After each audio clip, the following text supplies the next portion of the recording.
The Islamic cure for depression.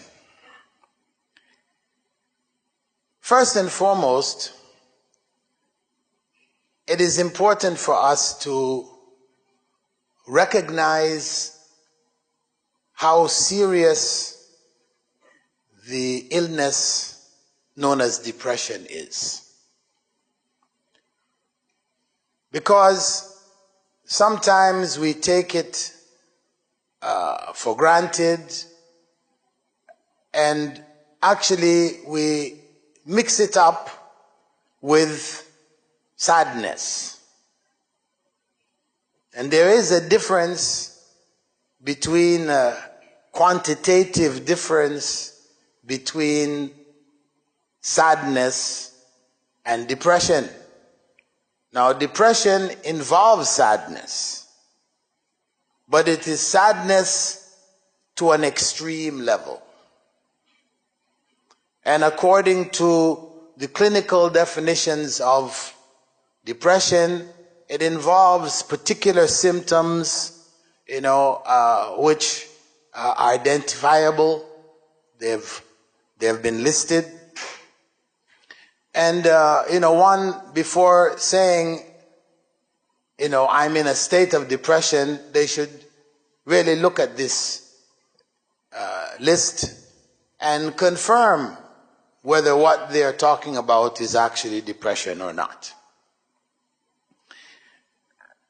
It is the fourth leading cause of death in the US through suicides. 75% of suicides are a result of depression. And the country with the highest rate of suicide is New Zealand. Yeah, New Zealand. I mean, one would think, why? These people are just sheep and, where is all this depression coming from? But they have the highest rate in the world. And it affects more people than cancer in the US, and you can extend that to the rest of the world. It's just these are the statistics that we have. And more than heart disease, the various diseases of the heart causing heart attacks, etc. There's about 17 million people in America who suffer from heart disease. Those who are suffering from depression are more. So we're dealing with something that can affect people on a level which is, to us, to the normal person, incomprehensible. Difficult to understand.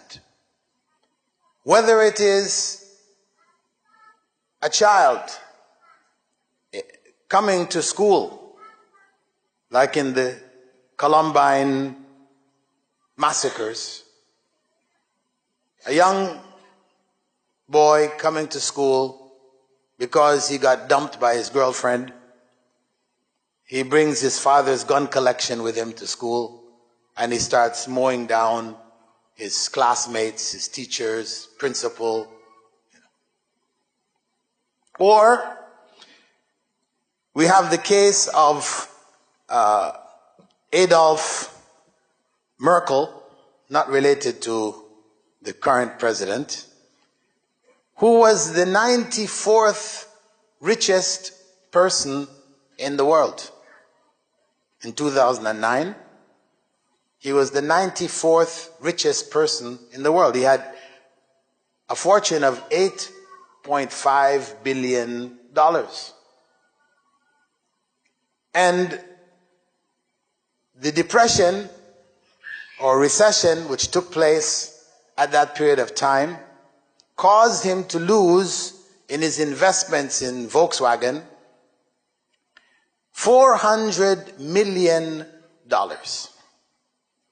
in the space of a very short period of time, a month or so. he lost $400 million. And he built his own industrial empire by himself from zero, worth $8.5 billion. What he did after realizing that, he went one morning to the train tracks, lay down on the train tracks, and waited for the train to run over him. Killed him. Suicide. This is a man who still had $8.1 billion. What happened here? $8.1 billion. If a person lived until the age of 80, he would have to spend $280,000 every day of his life from the time he was born till he hit 80 and died. Imagine that. And this man killed himself. So we're dealing with something. He was 74 years old at the time. So he wasn't a young person. He was still mentally, his faculties were all there. But when falling into this state of depression, then everything around him lost its value. He became unable to see good in anything. That's what takes people to the point where they feel life is not worth living anymore. And there is no clear treatment medically for depression. The psychologists who specialize in this area don't even know the cause. Some say it's hereditary.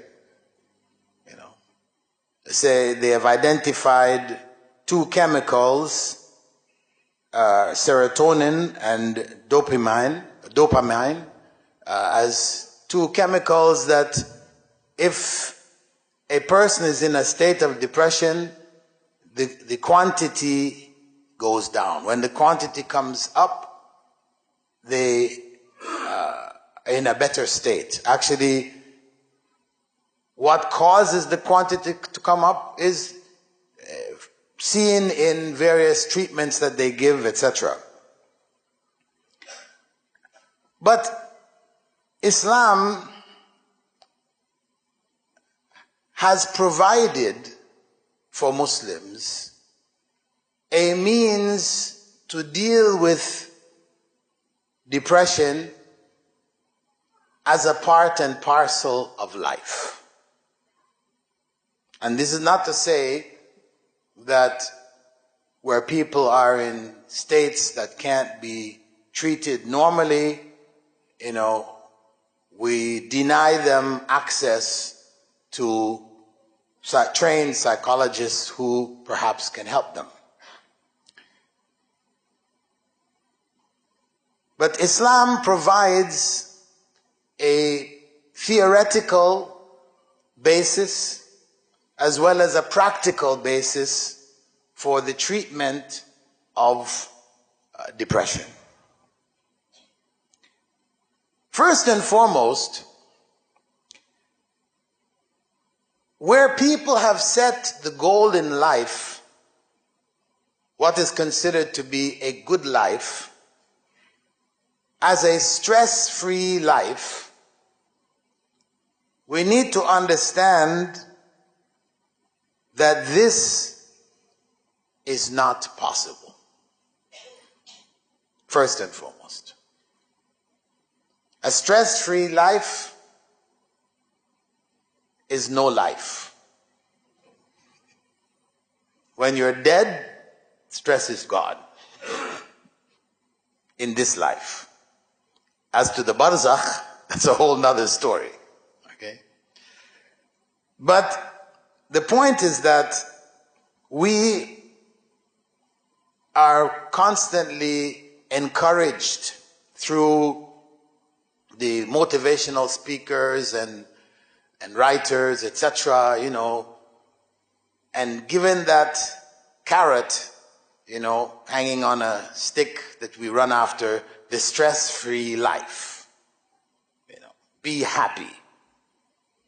This is about it, No stress, naturally you're going to be happy. However, reality is that Allah told us, لَقَدْ خَلَقْنَا الْإِنسَانَ فِي كَبَدٍ. Allah said, I have created human beings in difficulty, kabad, struggle, stress. That's how He created us. And it's natural in our lives to have struggle. From the time we're born, if you observe a child coming into the world, from the safety of the womb into this world, it's a massive struggle. Children die in the process. Mothers die in the process. It's struggle. And then what the child goes through, growing, drinking milk, crying for food and milk, starting to walk. You see the children, the struggle that they have to go through to finally stand up and then take their first steps, and they fall down, and that is natural. Every child goes through that. And this is how Allah has created us. So human nature is basically one which is stressful. There's stress in it. There's stress in our lives. So the real challenge is not to live a stress-free life,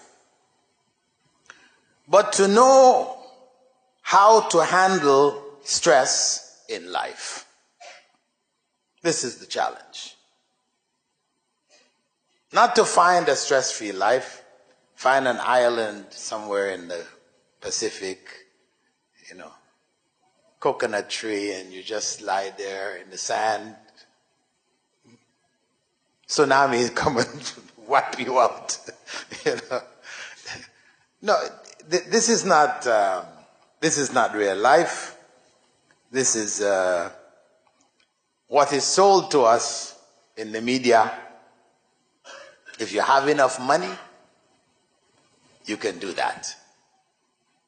And what you have to do to get that money is so stressful, most of us never make it. Right? So, the challenge for us is to manage stress in such a way that it doesn't lead to depression. We can't escape it, but we have principles in Islam which teach us how to manage it.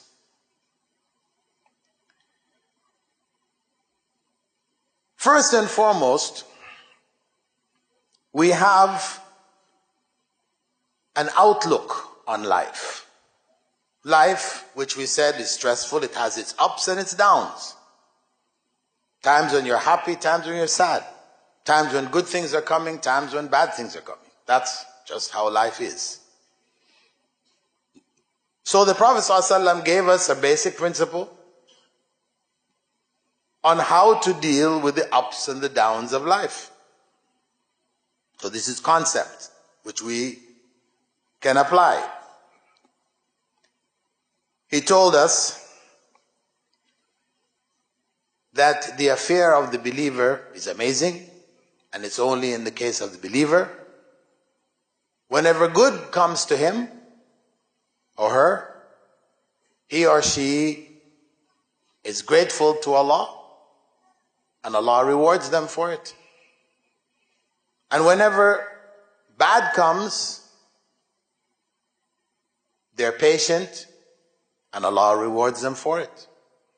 So we have the principle of gratitude and patience. Gratitude and patience. That if we are able to handle the ups and downs of life with those two principles, then we're not going to be overwhelmed by stress. Because our lives are either up, we are successful, we got a raise, our business made its first million, whatever.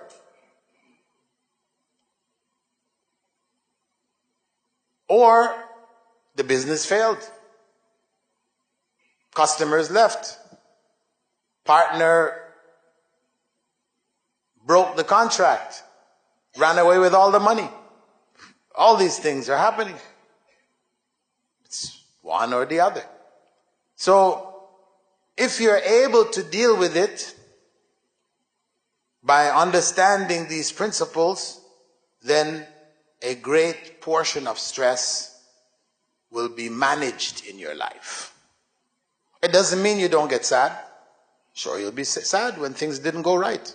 Didn't go the way you expected them to go, or you wanted them to go. But you won't be overwhelmed by that sadness. And when things go well, you're successful, then you are grateful to Allah. You don't allow that success to go to your head. When it goes to your head, people think, I did it. You know, when people are successful, you see them just jumping and screaming, success. But in that state, they forget Allah. So it became I did it. I'm the best. I'm the one. Remember Muhammad Ali used to say what? I'm the greatest. Right? When I met him in Riyadh, Alzheimer's had already set in, and he had difficulty speaking, but slowly he could speak. He said to me, you know, the best thing that ever happened to me was Alzheimer's. Yeah. If that hadn't happened to me, I would have gone to my grave thinking I was the greatest, which is shirk. Allah humbled me. I was not the greatest. He humbled me. So at that time, he told me that he used to do the da'wah by preparing brochures on Islam the night before any events that he was invited to. Of course, these events were usually filled with non-Muslims. So he would spend the night before or 2 days before just signing these brochures, which were explaining what is Islam, what is prayer in Islam, fasting in Islam, whatever. He would sign very slowly. Maybe it would take him 5 minutes for every brochure, but he would just take his time and sign them. Because he knew that these, at the end of his event, these would be distributed. They would be given signed brochures by Muhammad Ali. People would treasure that. Maybe they weren't interested in Islam. Mostly they weren't. But still they would take the brochure home with his signature, and maybe they might say, well, what is this about anyway? And start to read it. He kept doing that da'wah until he died. May Allah bless him, give him paradise, forgive his sins. The Prophet ﷺ also gave us dua. And we know that dua is of a special place, having a special place in Islam.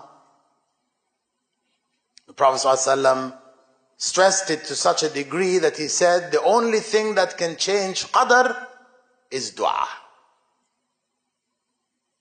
Dua being individual prayer. Because usually dua translated as prayer, people think salah. So salah, dua, we know is a distinction between it. Salah includes dua, but dua does not include salah. So he told us a dua to make, which again, people who are struggling with stress, etc.,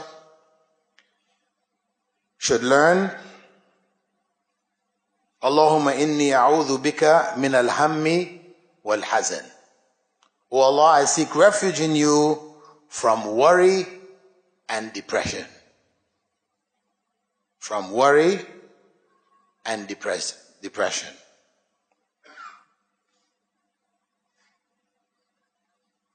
This is something for those of us that feel depressed or feel that they're unable to handle their situation, that they should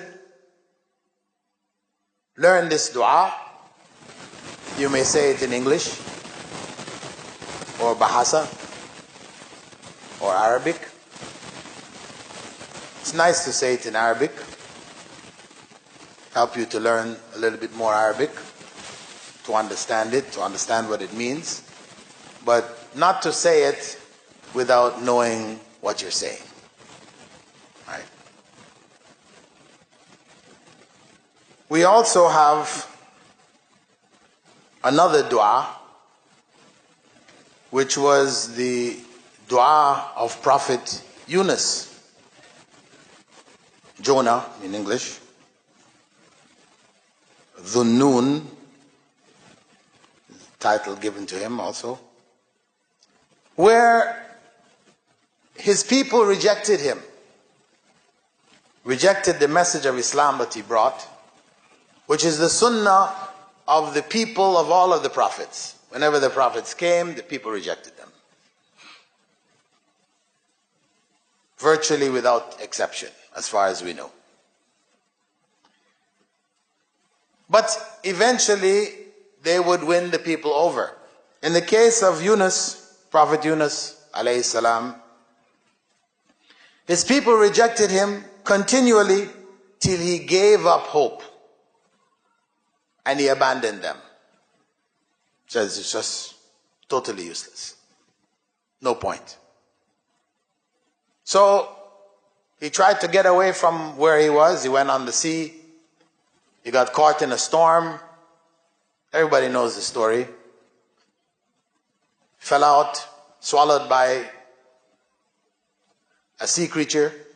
We don't know if it's a whale, a big fish, a shark, mega, or whatever. We don't know. The point is that a sea creature swallowed him. And Allah subhanahu wa ta'ala protected him from being digested. Because what happens when you get in the stomach of an animal? They're going to digest you. Digestive juices will be all over you and you're dissolved and absorbed. Right? So Allah prevented him from being digested. And in the belly of that creature he made dua.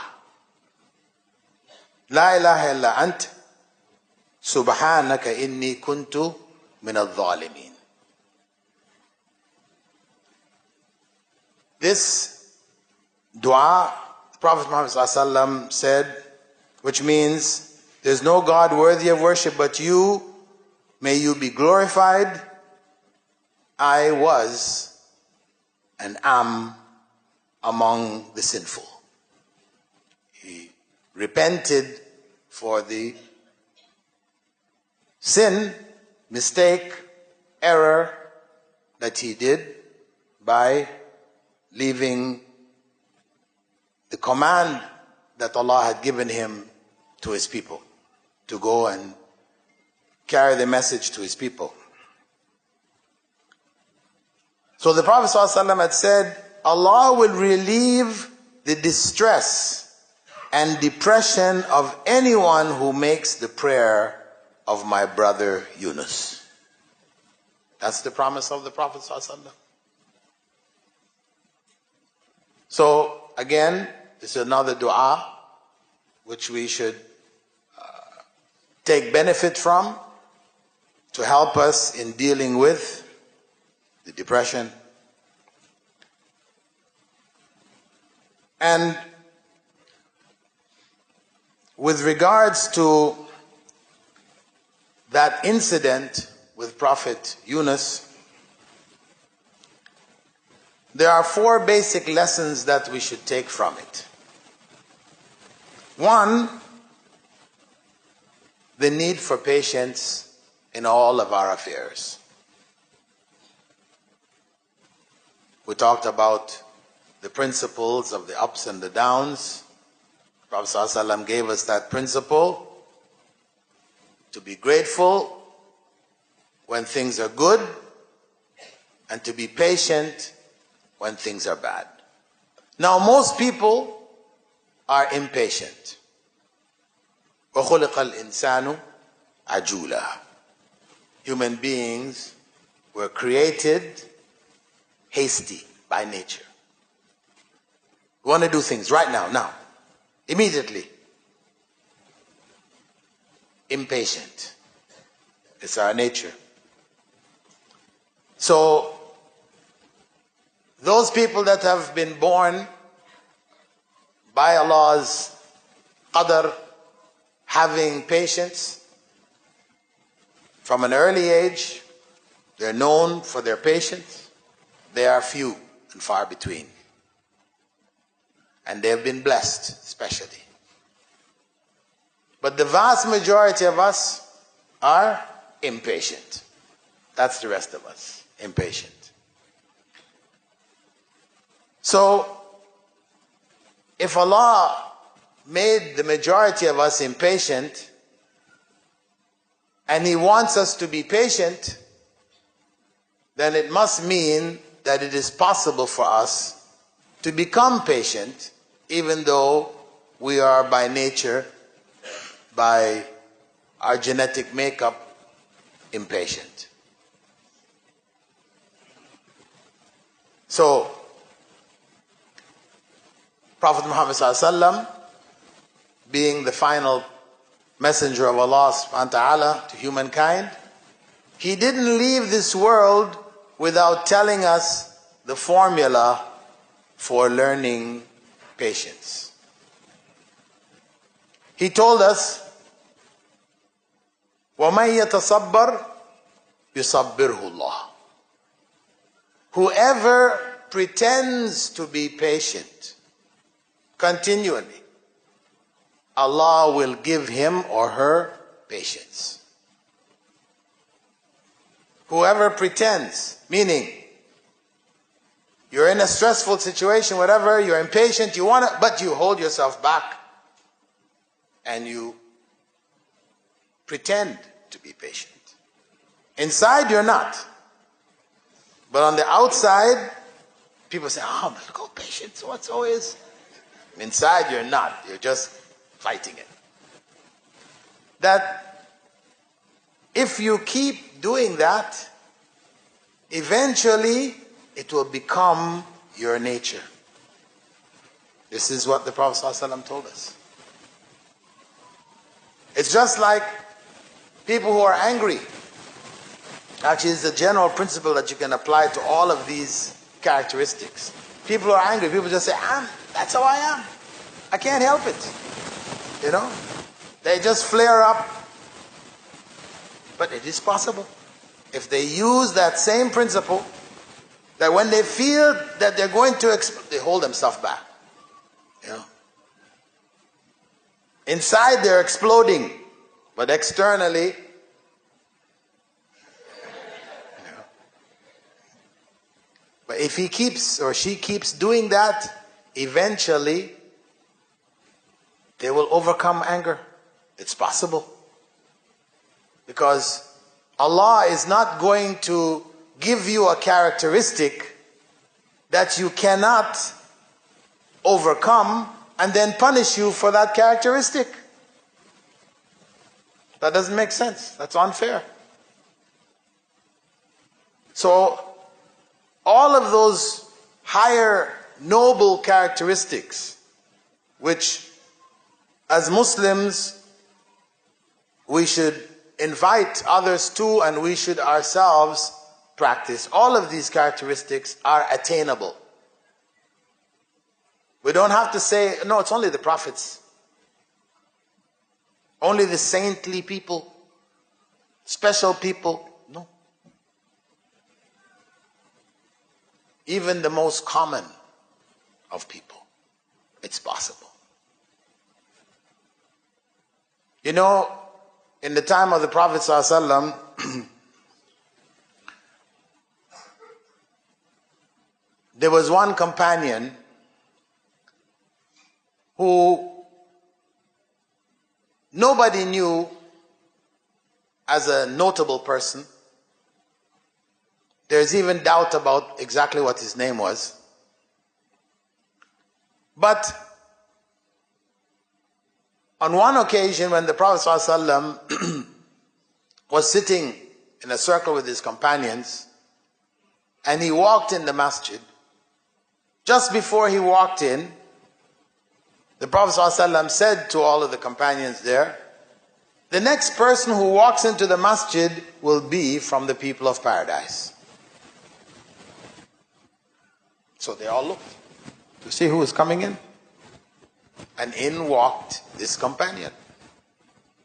In the narration, his name is not even mentioned. He walked in, carrying his shoes in his hand, sandals. Water was dripping from his beard. He prayed 2 rak'ah and sat down with the Prophet ﷺ. But he looked at him. MashaAllah. MashaAllah. The next day, in the halaqah, in the circle with the Prophet ﷺ, a time came and he said the same thing. The next man who comes inside of the masjid will be from the people of paradise. They're looking again. In walks the same Sahabi, puts his sandals down, prays, and comes and sits with the Prophet ﷺ. They all, it's not Abu Bakr, it's not Umar, Uthman, Ali. Third time he came, Prophet ﷺ said the same thing. In he walked again. One of the companions, Abdullah ibn Amr ibn al-As, he said, I decided to find out what it is about this man. What was so special about him that the Prophet ﷺ would designate him among the people of paradise. Only a few people who in his time, in his lifetime, he said, these people will be of the people of paradise. Al-Mubashireen bil-Jannah. So he went to the man, he said, listen, after the circle, he was leaving, he came to the man, he said, listen, I got into an argument with my father, and so I need to leave the house. So can I spend a couple of days with you? nights, sleep over your place? He said, sure, come. He brought him. So, nighttime, time to sleep, came. He's waiting to see, is this guy going to get up for tahajjud? He waits, middle of the night, Fajr, no tahajjud. Maybe he's going to make suhoor. No suhoor. Okay. He prayed his Fajr and, in the masjid, everybody. Second day, same thing. Third day, same thing. Oh, now he's frustrated. What is this? There's nothing special about this guy. Why in the world should he be among the people, designated to be among the people of paradise? So he told him, he said, listen, actually, I didn't have any argument with my father. I just wanted to see what it was. He said, what you saw is what it is. I do what you saw me do. I sleep at night, get up in the morning, Fajr, so and so. Nothing. Not necessarily tahajjud. Sometimes. Fast sometimes. Why is that? He said, well, there's only one thing I could say. Before I go to bed at night, I make sure that there's no rancor in my heart for anyone. Abdullah ibn Amr said, that's it. That's the one that's so difficult for everybody. That quality. And nobody, quote unquote, so to speak, from among the Sahaba, that quality distinguished him from everybody else. So, it is attainable by everyone. The deen, the peak, the pinnacles, is attainable by everyone. It only requires us to practice Islam. The second lesson from the story of Yunus is to acknowledge our mistakes to Allah and to those around us. If we don't acknowledge our mistakes, we can't correct them. We can't change them. The third is repentance. Immediately. This is what he did. And the fourth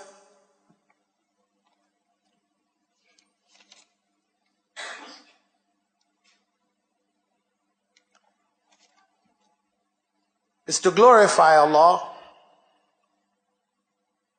throughout our day. To glorify Allah. Not just as a ritual, Subhanallah.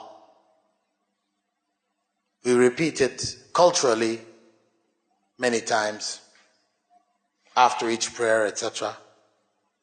But not reflecting in our glorification of Allah.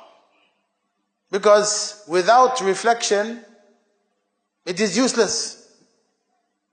It's just a sound. Subhanallah. People say, Subhanallah, Subhanallah. Remember that? People, hey, Subhanallah is far different from Subhanallah.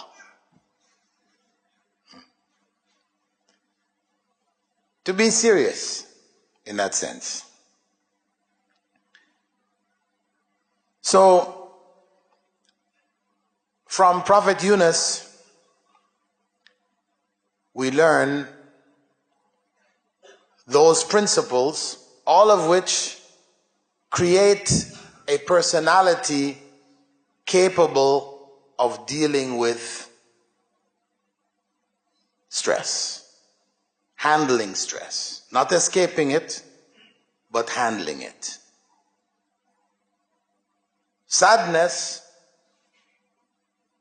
we have the book which was translated into English as don't be sad. Huh? La tahzan. When the Prophet ﷺ and Abu Bakr were in the cave on the way to Medina, Abu Bakr got scared. The Quraysh were close. He said, La tahzan. Inna Allah ma'ana. This is translated as don't be sad. Actually, that's not the correct translation. Though everybody knows it as that, etc. It's not don't be sad. Because Prophet Muhammad ﷺ was sad.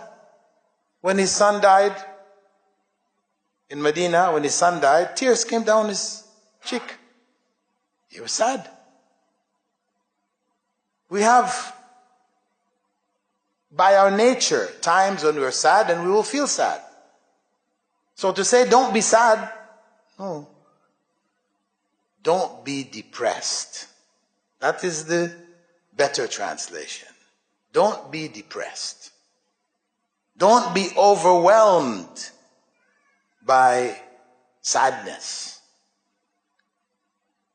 where you reach what they call clinical depression, where you're overwhelmed by feelings of helplessness and hopelessness. You're helpless, nobody can help you. It's hopeless, you've lost all hope. These are among the key principles to know. Loss of interest in daily activities, your hobbies, your social activities. You don't get enjoyment and pleasure from them anymore. Your appetite is affected. Either you gain weight, you balloon, or you lose weight, you become a skeleton, one or the other. These are the extremes. Both are symptoms of the true depression. You become finding difficulty at night to sleep. Insomnia. One of the signs. You can't sleep at night. Depression takes you to that point. Or you go to the other extreme. They call it hypersomnia. You're sleeping all the time. Can't get out of bed. These are the extremes, right? And you become irritable. You get angry very easily. You have a low tolerance for anybody to say, do. You looked at me. Why are you looking at me like that? And then loss of energy. You don't seem to have the energy to do anything. You become fatigued, sluggish.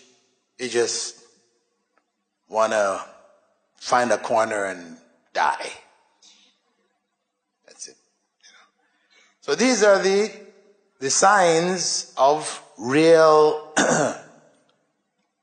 depression. So Islam offers a number of solutions. We've talked about some in general in theory, but among them is fasting. Mondays and Thursdays.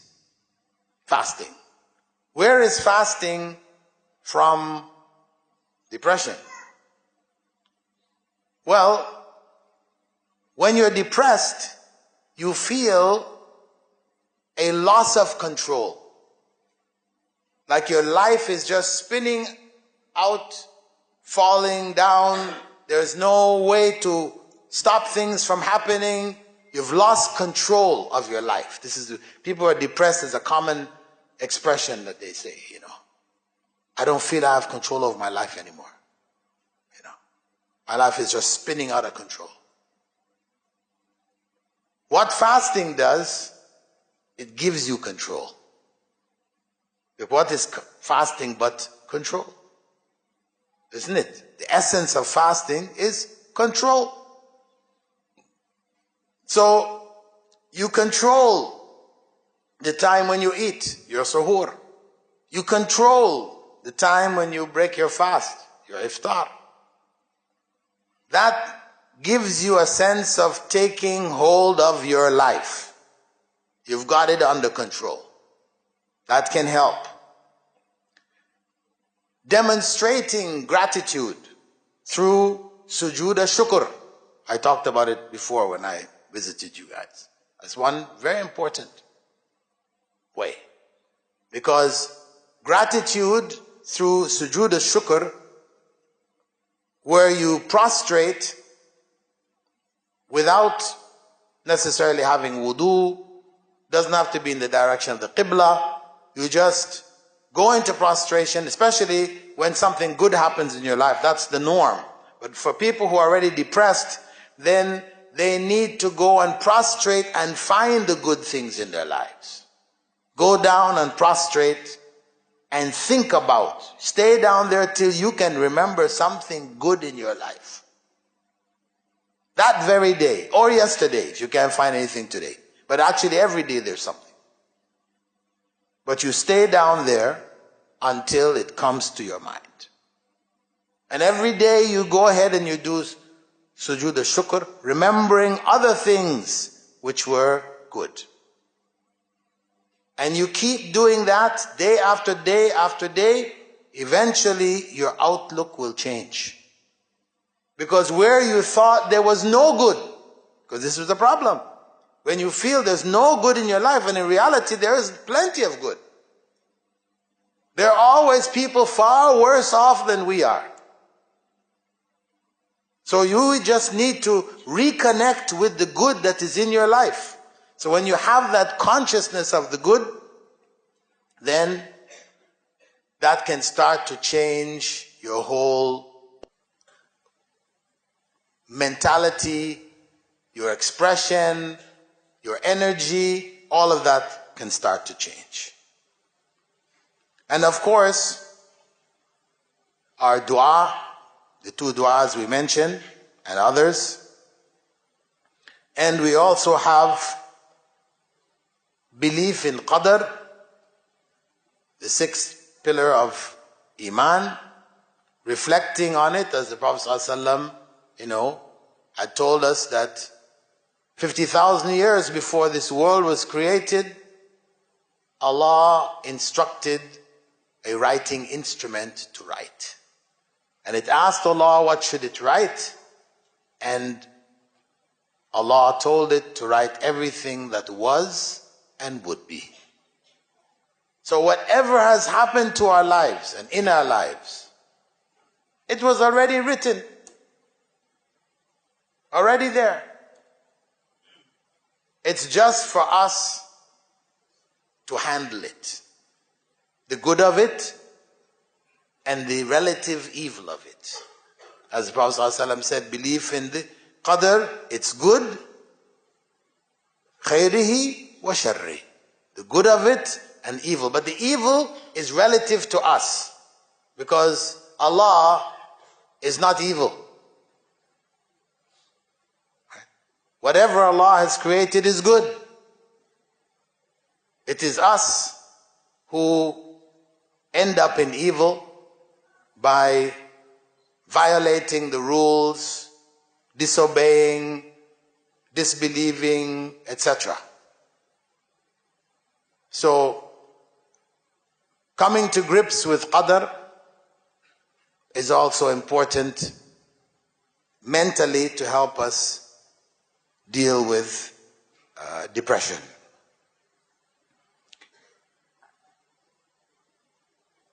So, Islam, as we said in the beginning, provided already a foundation for us to deal with depression. If we are implementing the teachings of Islam in our lives properly, then we shouldn't fall into full-scale depression, becoming sad at different times, maybe depressed occasionally, but not a state of continual depression. I mean, that is only going to happen when one is not following the teachings. You know, many times when people get depressed, they give up salah. They don't realize that that's just making it worse. Instead of trying to make your salah better, because there is in salah cure, purification, repentance, all those elements are there that can make us better human beings, consciousness of Allah, make us understand the world around us correctly. All of the good that is there, we lose when we abandon prayer, etc., etc. So, alhamdulillah, Allah has blessed us to be Muslims. For those of us who converted to find Islam, from those of us who reverted from having left Islam, reverted back. You know, there's a lot of those out there too. Alhamdulillah, we thank Allah that Allah has blessed us with the greatest possible blessing that a human being could have, and that is Islam. And through it, through knowing it properly, studying it, practicing it, and teaching it, we have a complete, comprehensive system of life which will protect us from most of the problems that general society faces. And that is why, till today, in spite of where Muslims have gone away from the teachings, there's still enough energy there to protect the ummah from much of the psychological, mental issues that exist in the first world, in the developed world, where we have a situation like New Zealand. Japan is way up there too. You know, suicide, massive. They may be number 3 or number 2. So, alhamdulillah, we thank Allah for the blessing of Islam, and we ask Allah to allow us to leave this world as Muslims, firmly practicing His religion. Ameen. So, inshallah, I'll turn the floor over to you. If you want to ask some questions or make some comments, you are welcome. Trying to keep it on the topic first. After we run out of topical questions, then we can look at the general questions. Assalamu alaikum. Alaikum salam wa rahmatullahi wa barakatuh. So on the topic of depression, interestingly you mentioned Japan. I heard on the radio on BFM, even now there's a high rate of depression and suicide in children, right? As young as 7 to 12 years old, right? So there's a lot of religious, Islamic methods of dealing with depression for adults, right? So how about children, right? What if you find a child, you know, between that 7 to 12-year-old who's depressed, who's having suicidal tendencies, right? What could be the cause of the depression? Is it the parents who are raising the child as, you know, in a non-Islamic way? Yeah. I think that in places like Japan, where people have to do examinations to enter nursery, you know, you have to do examinations to enter into the nursery. then that kind of pressure that you're putting on the child from that age, then don't be surprised. This is the consequence, For them, in terms of religion, because they have shown, the studies have shown from the psychologists, etc., that people with a clear concept of God, or at least belief in God and a higher power in that sense, tend to have less incidences of depression. They tend to live happier lives. They have that sense, whereas the religion, there is basically going to the idol, burning some incense and asking for money. Dunya, the religion is just a glorified dunya, good luck charm. So they don't have the benefits that come from real belief in God. And the concept which is at the root of belief in God is gratitude. It's gratitude, that's at the root. Because when we raise children and we're trying to get them to know Allah, not just to know the name Allah, but to know Allah, how do they know Allah? How do you explain to a young child, a very young child, the concept of Allah? The only thing that you can do is to show that child through gratitude. You show them that, listen, when I give you something, you're happy. You like what I give you. You feel attracted to me. The tree, the car, the house, everything. This is all from Allah. You teach the child that understanding that this is all coming from Allah. And the same way that you are grateful when I give you, then you must also be grateful to Allah.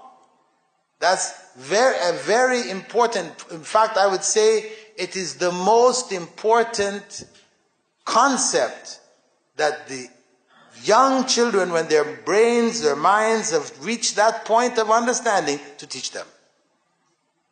We tend to focus on, say La ilaha illallah. Allah, say, first word should be Allah, okay. First word is Baba and Mama. No matter how hard you go, they're still coming up with Baba and Mama. Because this is natural. These are easily pronounceable. Whereas Allah, it's got some complexity to it, right? But parents will be pushing the kids to say Allah to get to. More important to get them to understand this relationship with Allah. That gratitude gives them a sense of presence in this world. This world makes sense. This is Allah created everything. And we should be grateful to Allah. That's why prayer makes sense. Because if we don't give that to the child, so that prayer makes sense, then prayer will be a cultural habit which they may end up dropping later on when it's no longer convenient. Because the little kids, that story about the little kid. All of you who have had little kids, you all experience that moment when you're making salah and your little daughter or your little son stands up next to you and prays along with you. You say, MashaAllah, Allahu Akbar, Subhanallah. That moment, all parents ecstatic at that time. And of course, the more they do it, and you give them presents, you give them whatever, they do it more and more. And they see that you're happy when you do that. And they know, okay, if I want to get those presents, I'll do it more. They'll get up and do it more times. Eventually they'll get up, when you and all your friends are there, they'll get up and go in the middle of the sitting, and they'll start to pray. Everybody say, oh, look at that, subhanallah. Look at that little. And of course, everybody will take the kid and hug him or her and kiss them, give them some presents, give them some money, whatever. Very happy. But the point is that what we're teaching the children at that stage is Riyah. know Riyah? Riyah is minor shirk. This is what we're teaching them. So we have to be very careful with this, that we don't allow them to grow up on that mode. Okay, we can understand, like father, like son, like mother, like daughter, they will imitate us. It's a natural stage that they go through. But we have to know that the real goal is for them not to pray to please us, but to pray because they understand that this is gratitude to Allah. That's how we show our gratitude to Allah. Because if they've understood that, then that will be there with them for life. If it was just a thing to please you, when they go to university, you're no longer around, there goes salah. Very easily. This is the problem that many of us face. So very important for us to give them that understanding. So the child who doesn't have that, they don't have that consciousness, understanding, then the stress of the circumstances that they live in will take them to that point. If you think about that, the same kid I spoke about, Columbine massacre in the US, that started it all. And know that there are many going on every year. If you go and look to see how many school shootings took place in America in 2018, you will be shocked.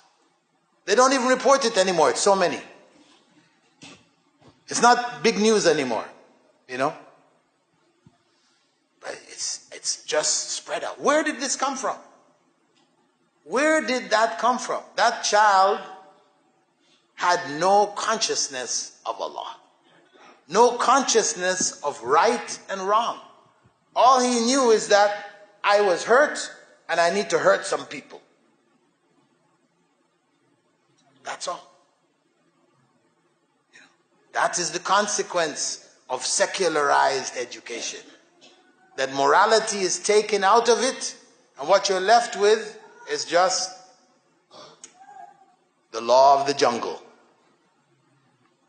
Survival of the fittest.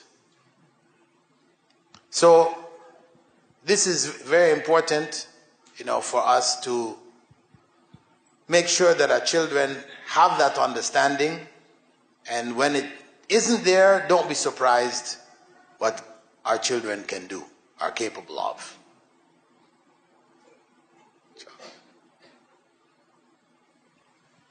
Question? Alaikum salam. Take it. It's there. Assalamu alaikum. Alaikum salam wa rahmatullah. Yeah, Ustaz, please, I would like to ask about the sujood suk. You know what I'm saying? Is it something that we do privately or is it something that we do openly? Because privately or openly? Openly, because since I'm a Muslim, I haven't seen somebody doing this before. I only heard about it. You understand? So, when do we do sujood? Sujood suk is only when we have the good, or is to remember Allah. Okay, the issue. Let me answer that first before you go on to another. I'm sure you've all watched the football game, right? When Zainuddin kicks his goal and he drops down, he makes sujood, you saw it, right? That wasn't private, it was public. It didn't matter, Doing it privately or doing it publicly is perfectly okay. And the other thing you asked about it, whether it was for remembering Allah or when good comes to you. It's one and the same. When good comes to you, you remember Allah, that it came from Him. But you don't do it for the remembrance of Allah specifically. You do it for the good that came, and in making sujood for that good, you are remembering Allah, because that's where it came from. So it's not something you say, I'd like to remember Allah, let me go make sujood. No. Right? You remember Allah in your salah, in your dua, in all the other ways. The sujood specifically, this is called sujood ash-shukr. the sujood of thankfulness, gratitude. So it's specifically for that. So if some good thing comes to you today, you make the sujood. Could be on the spot. Maybe it's in a workplace and you feel shy. Okay, it's all right. You go by yourself, wait till you get home, whatever. But you do it as soon as you can. Second question? For the second question, that's about the Monday and the Thursday fasting. You understand? And somebody told me that the Monday and Thursday is not sunnah. It's not sunnah? Yes. Well, they don't know what sunnah is. Excuse me, Ustaz. Let me finish, please. You say the Monday and the Thursday is not sunnah. But the 3 days every month is more sunnah than the Monday and the Thursday. Well, that's a contradiction in term. You said that Monday and Thursday is not sunnah. But the 3 days, that's the 3 days of the full moon, the 3 days every month is more sunnah than the Monday and Thursday. How you have more sunnah? It's sunnah. Either it's sunnah or it's not sunnah. So first and foremost, Monday and Thursday is sunnah. It is from the sunnah. The Prophet ﷺ recommended it. As he recommended 3 days from every month also. But Monday and Thursday, this is from the sunnah. So whoever said it was not from the sunnah is mistaken. Okay? Next question. Yes, Assalamu alaikum. Alaikum salam. Can you just specifically elaborate on depression caused by death of the loved one? And also, we frequently hear people asking for prayer dua for extended life and all that when people are sick. Is that a sunnah of the Prophet sallallahu alaihi wasallam? Okay. Your first question, which was depression as a result of death happening to somebody close to you, your mother, your father, your brother, your sister, your child. Sadness is natural. Depression is not allowed. When people go into that depressed state, they start wailing, screaming, tearing their clothes. All these things were forbidden by the Prophet Muhammad ﷺ. Not allowed. But sadness, that is natural. It's natural to be sad of having lost someone who's close to you, etc. So that's the limit. Where you go beyond the limit, the extremes, always you find Islam forbids it. What is moderate, what is natural, Islam supports. But when we go to one extreme or the other, Islam draws the line, says no. Your other question was? Dua for extended life. Oh, dua for extended life. It's permissible to seek it, but it's better to seek an extended life in righteousness. Because an extended life in sin and corruption is just more problems for you. Better you die early. Right? So if you make the dua, may Allah extend your life in righteousness.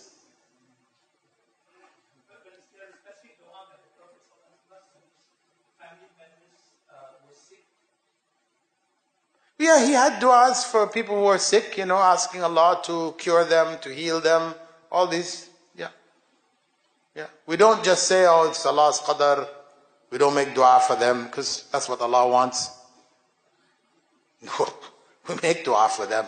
We ask Allah to lift it from them, No, you've got to give somebody else a chance now. Okay. Any questions from the sisters? I think the sisters there's one sister in the middle there. Is there a mic in the back? Pass the mic. Pass the mic, please. Thank you. Sister.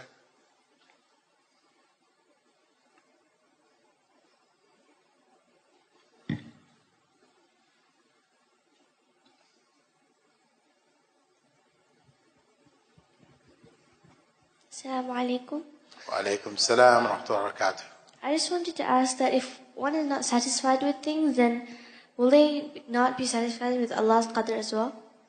If they're not satisfied with? Like with normal things, then will they not be satisfied with Allah's qadr as well? if they're not satisfied with normal things, will they be also not satisfied with qadr? I can't say, it may vary from person to person. They're not being satisfied with what we call normal things. It could be natural dissatisfaction, things didn't go our way, whatever. But that doesn't mean automatically that you are not satisfied with Allah's qadr. Unless you express it that way, it comes out that way, you say it.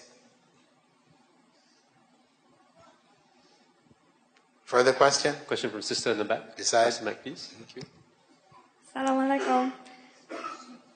Salam. It was mentioned earlier that whoever pretends to be patient, Allah will give you patience. I wanted to ask, I feel in my life experience, I'm always being told to deal with my emotions and to not to ignore them. So between pretending to be patient and my question would be, where do you draw the line between pretending to be patient but also ignoring your emotions? Well, it depends on what you mean by ignoring your emotions. There was a time back when we were told that it's better to let it all out. When you're angry, it's better for you to just scream, bang the desk or whatever, just let it out. Because to keep it inside, it's like, it's affecting you emotionally, mentally, psychologically. You're not letting it out because it wants to come out and you're keeping it inside. So that for a long time, that was the thinking. Let it out. Let it all hang out. Then researchers on the brain found that when people scream, you see all the veins in their neck, they're screaming so mad, actually little capillaries in your brain burst. It's not good. Don't let it out. Keep it inside. Better. So, with your emotions, negative emotions, it's better that you seek to overcome them by controlling them, rather than just letting them out, in general. Thank you. Inshallah. Further question from the sisters? So one question, sisters, on your left side. Assalamualaikum. Walaikum salam wa rahmatullah. Okay, actually I want to ask about depression. What is the best way to deal with depression when it comes to the source of depression itself is from your family members? Means we are trying to become positive in our everyday life, but suddenly your family members is actually become the source of your depression. So it's quite stressful, and I just want to know if there is a way for us to control ourselves, because something that happen every day is not something that we can face every day like so positively. All right. So basically your question is, if the source of depression is from family members who you live among, meaning you can't get away from it, they're going to be coming at you every day, what do?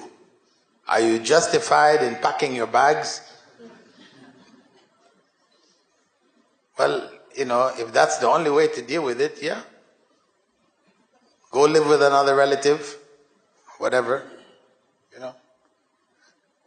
Because if what they're doing is something which you have tried to deal with, tried to get them to understand and to find a middle ground and to, remove the negativity and that, if you've tried and it's not working, then what do? If you have the option of staying with another family member, getting out of that situation, then it's better. This is like hijrah, some mini hijrah, from a place where Islamically, it's not comfortable for you. It's going to be affecting your deen and everything. So you go to a place where you can practice your deen comfortably, without the stress, without the, inshallah. Further question? Back to the brothers. This one from the brothers. Okay.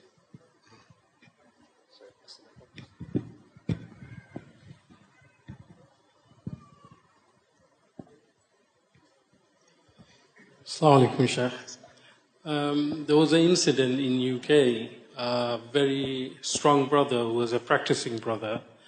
Suddenly he went, like he was really depressed, and he came in front of a train and killed himself. But all of the town, really thought it's the depression that killed him. So in that scenario, killing himself, what would you say? Well, we're judging from the outside.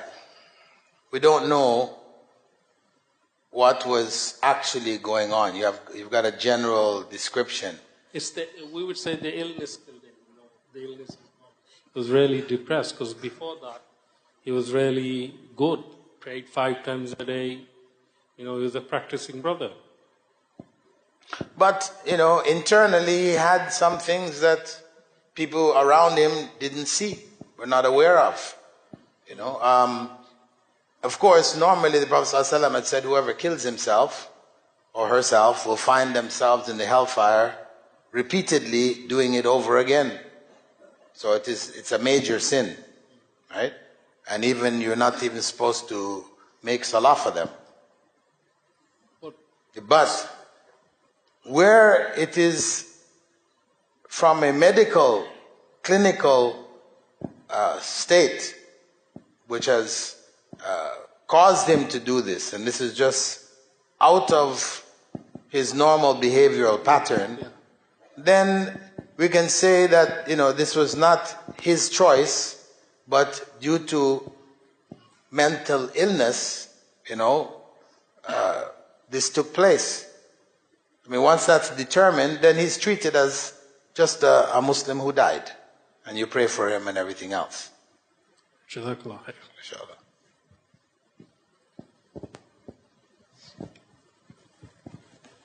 Assalamu alaikum wa rahmatullah. Alaikum salam wa rahmatullahi wa barakatuh. Over here in Malaysia, we have a classic case of hysteria. So some categorize that as a result of depressions. Some of it, they categorize that as some sort of a jinn possessing the person. So how do you categorize that, and is there any cure or any advice that you can give? Because people came out with hysteria, and people came out with a lot of things that is unproven as a mean of cure, like bid'ah, okay. Sort. Hysteria, it's a sort of a catchphrase that just grabs and collects everything, Usually when it has to do with women, it's called hysteria. For the man, they say he's just crazy.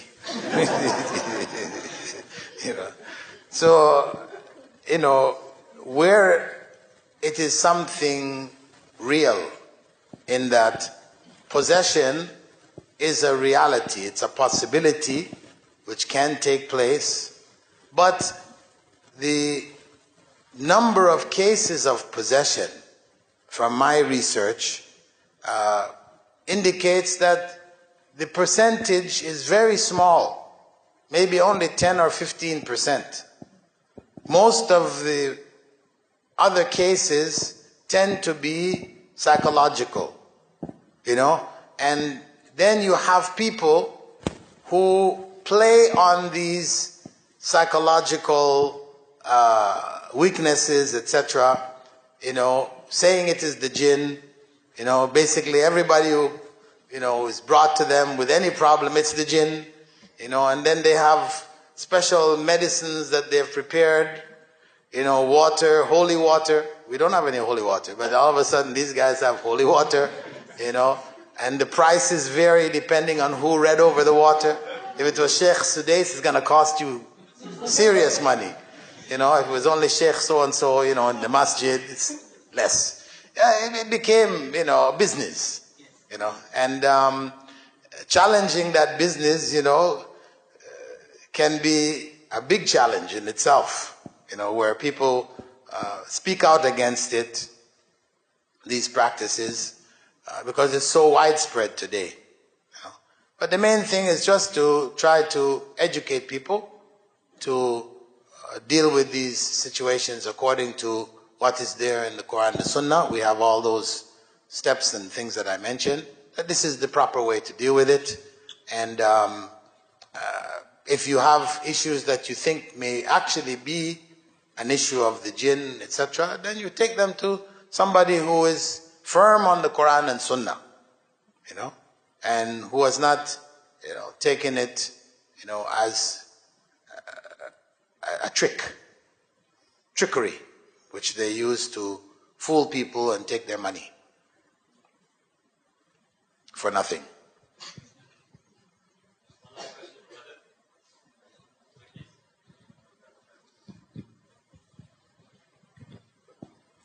Assalamu alaikum.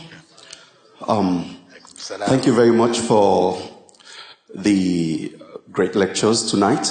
I just want to know from what you have actually done in your research work regarding depression. Why is it that depression is so common with people living in affluent life than those in abject poverty? Because I understand that even people in abject poverty does not have this thing in mind, which is called depression. So what is actually the reason behind this? And secondly, don't you think... No, let me just deal with the first. Okay. First, okay? Okay, why depression seems to be more dominant in the affluent societies, Western societies especially, or even the affluent in the underdeveloped, that these kinds of things tend to happen more amongst them? Because wealth and affluence breeds forgetfulness of Allah. So these people tend to be, because they have what people strive for in life, they've got it, they own it, they possess it, etc. And so they lose touch with God. And when they lose touch with God, then they become susceptible to these matters. Whereas people who are poorer, you know, they are more conscious of God in their poverty, because they can see the good, they can see what Allah has given them. They don't, you know, tend to forget God. They'll have difficulties, they're going to turn to God. You know, their life is not made easy for them. So this, I think, is a big factor which leads to that. And they're able to find happiness in the simplest of things. You know, where in the affluent societies, they go to extremes to find happiness.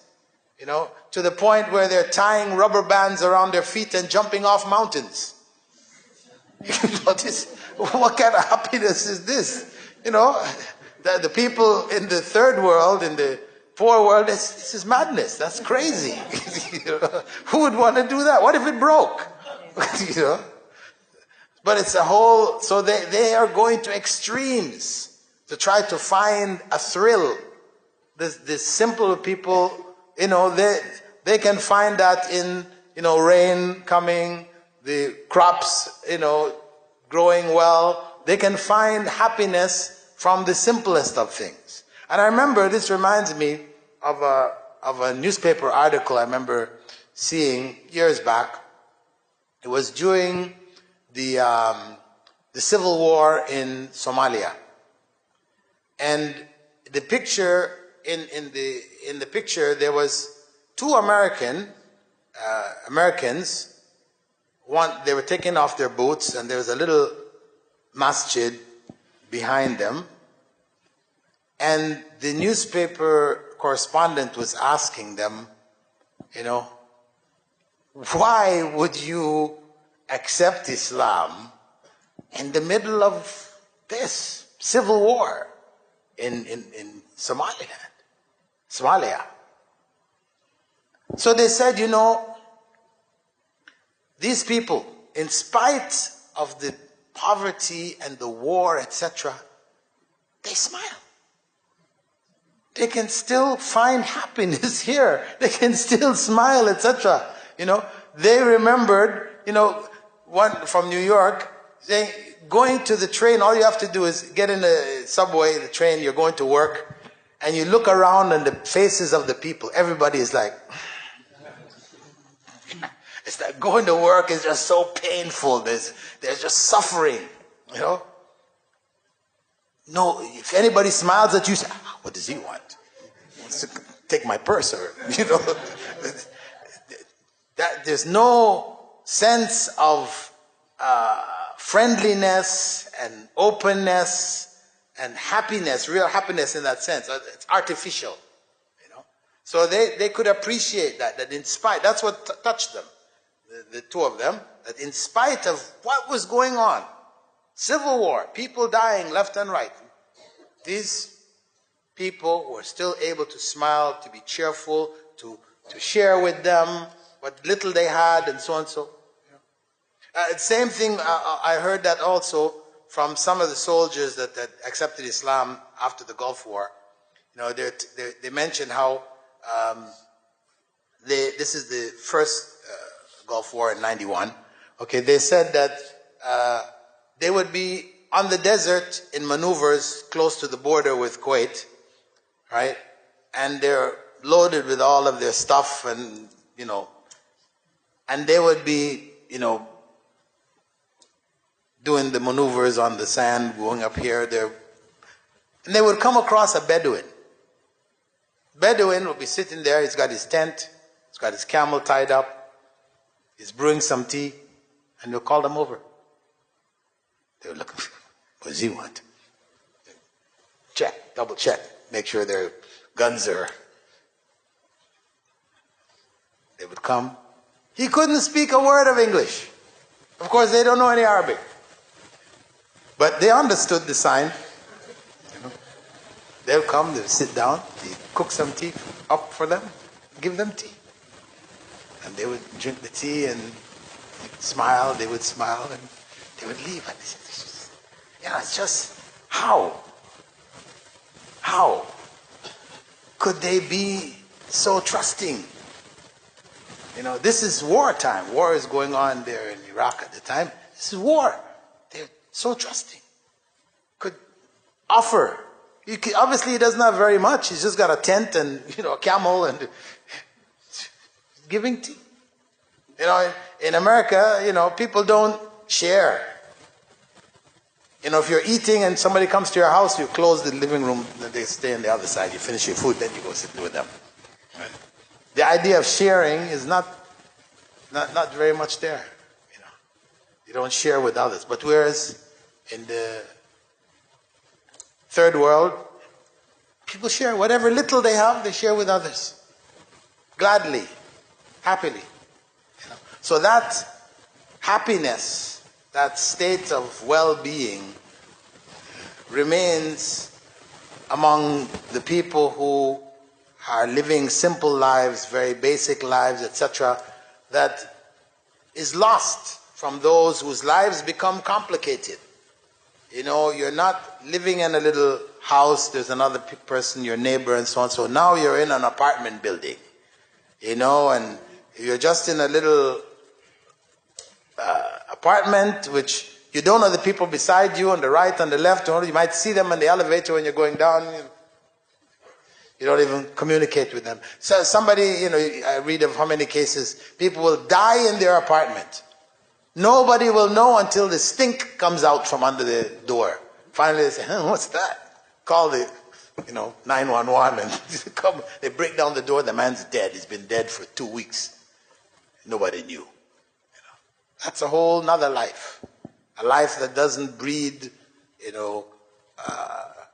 real happiness among people. So this is the consequence.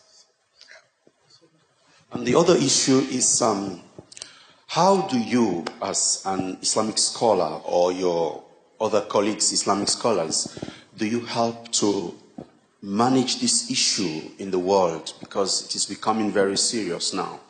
Don't you think it's also good for you to introduce it as a field of study, like depression, psychology, depression, so that these psychologists will be able to help the other people there know exactly what they should do in terms of managing their depression? As Chancellor of the Islamic Online University, I want to suggest that you think about it and see how best we can introduce a whole study of depression in your course outline. Assalamu alaikum wa rahmatullah. You know, our course in psychology, actually, Islamic psychology, does address all of these issues from an Islamic perspective. You know, alhamdulillah, we have signed an MOU with Rif'ah University in Pakistan, which is one of the top 10 universities, and whose leadership is Islamically oriented. But the psychology which they were teaching was Western psychology. So they recognized the need, and inshallah we'll be setting up with them the first center of Islamic psychology in the world, in Pakistan, Lahore, inshallah. Inshallah. To spread that, we're going to offer masters there as well as PhD, to spread that understanding. Our bachelor's is already Islamized. Theirs will switch over, inshallah. Assalamu alaikum, Sheikh. Wa alaikum salam wa rahmatullah. How I know people who, alhamdulillah, are practicing Muslims. They are also fairly knowledgeable Muslims, but are unfortunately dealing with some form of depression, which they find difficulty in getting out of. So they do the dua they're supposed to do, they do the ABCs that they're told to do, and they still feel some form of depression. And when they turn to other Muslims for advice, maybe some will give them the idea that, oh, you know, if you have true Iman, you shouldn't be feeling this way. Which makes them, of course, even more depressed, because now adding to the whatever worldly reason for the depression, they question their own faith as maybe being questionable, therefore leading them to be in this constant spiral of depression. What would your suggestion or advice be to people like that? Well, I would advise them to seek medical help, you know, from people who are trained in psychology, counseling, people who have Islamic inclinations or background. You have the Relationary organization, which is the IPC, which has an MOU here with Al-Khaadem, and they also have one with IOU, Islamic Online University also, you know, that they have trained people there who can help people work out these issues. And there's no harm in going to seek medical help, you know, professional help, where whatever you've tried on your own, you have not found success, then it's better to go to somebody who is trained in the field, inshallah. Especially somebody who has also Islamic background, to ensure that they don't send you on another trip, inshallah.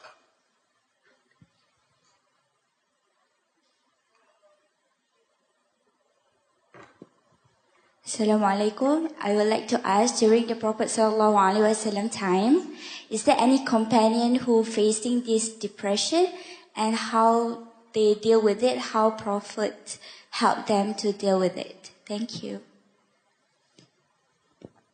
Well, depression as we know it, where people are going to kill themselves and things like this, I don't really know of any particular case, but depression in the sense of sadness and a sense of loss. We know the story of Khabbab, who went out into the street and started shouting or saying aloud that, I've become a munafiq. Right? Or it's not Khabbab, it's Handala, sorry. Handala. He went out into the street, walking in the street in a sort of a dazed state, repeating, saying, Handala has become a hypocrite, munafiq. And then he ran into Abu Bakr. So Abu Bakr asked him, what's wrong, so and so and so. And then he explained to him that when he was with Rasulullah sallallahu alaihi wasallam, he felt his iman high, strong. He could see Jannah and the hellfire, as if the Prophet sallallahu alaihi wasallam in his descriptions, they felt like it was real. But when he went home to his family, the family got him busy with all this and that, and the children and so on, then he forgot. He felt his iman had dropped. So he felt that he was like a munafiq. And Abu Bakr said, I feel the same thing. So he joined him walking down the street saying, Abu Bakr has become a munafiq. He joined him, brought him into the same thing. So when they went to Rasulullah sallallahu alaihi wasallam, they explained to him what they had experienced, he said that if you are the same in your homes as you were with me, the angels would shake your hands in your beds. The angels would greet you with handshakes while you're in your own bed.